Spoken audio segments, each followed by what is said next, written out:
সে আবার নষ্ট করে। সবসময় আমরা উল্টা করে, তাহলে শিশু দেখে এইভাবেই দেখে। শিশু দুই পায়ের মাঝখান দিয়ে দেখে, তখন হয় কি উল্টা মনে হয়। একটা শিশু এবং নারীর মধ্যে ব্যবধানটা খুবই কম।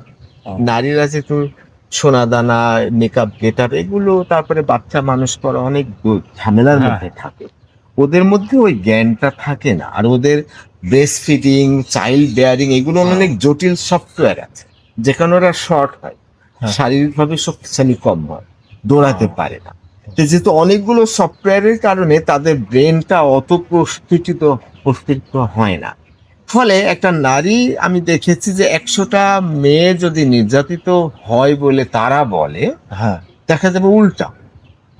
আর যারা কখনোই বলে না, অনেকদিন পরে আস্তে আস্তে শোনা যায় যে মেয়েটা খুব কষ্টে আছে, তার স্বামী নির্যাতন করে, আস্তে আস্তে বোঝা যায়।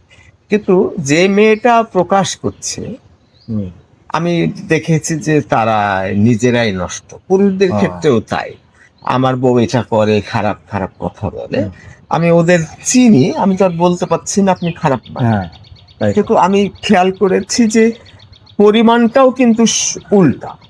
একজন মোটামুটি খারাপ মানুষ, তার বউকে তার মোটামুটি খারাপ মনে হচ্ছে, কিন্তু যে মানুষটা অতিরিক্ত খারাপ, তার কাছে তার বউটাকে অতিরিক্ত খারাপ মনে হচ্ছে। এত বড় একটা পৃথিবীতে কোটি কোটি মানুষ এই ভুলটা করছে, কিন্তু যে নির্যাতন করছে সে নিজেও বুঝতে পারছে না যে আমি টক্সিক, আমি নির্যাতন করি। আল্লাহ প্রদত্ত আমাদের ব্রেনে কাজ করে, আমাদের ভুলটা, দোষটা আমরা দেখতে পাই না। পায় কারা? রবীন্দ্রনাথ, বড় বড় মনীষী, বড় বড় মানুষটা এটা দেখতে পায়। সক্রেটিস দেখতে পাইতো, সেজন্য সক্রেটিসের এরকম কিছু পাওয়া যায়নি যে তার বউয়ের বিরুদ্ধে বলেছে। তবে দার্শনিক অর্থে সে বলেছে, বউ যদি হিংস্র হয় বা খারাপ হয়, সেক্ষেত্রে গবেষণা করে বলেছে আপনার দর্শন জ্ঞান মেলা হতো তার, সেটা একটা জেনারেলাইজ করেছে। খারাপ ওইভাবে আমরা ইতিহাসে পাই না।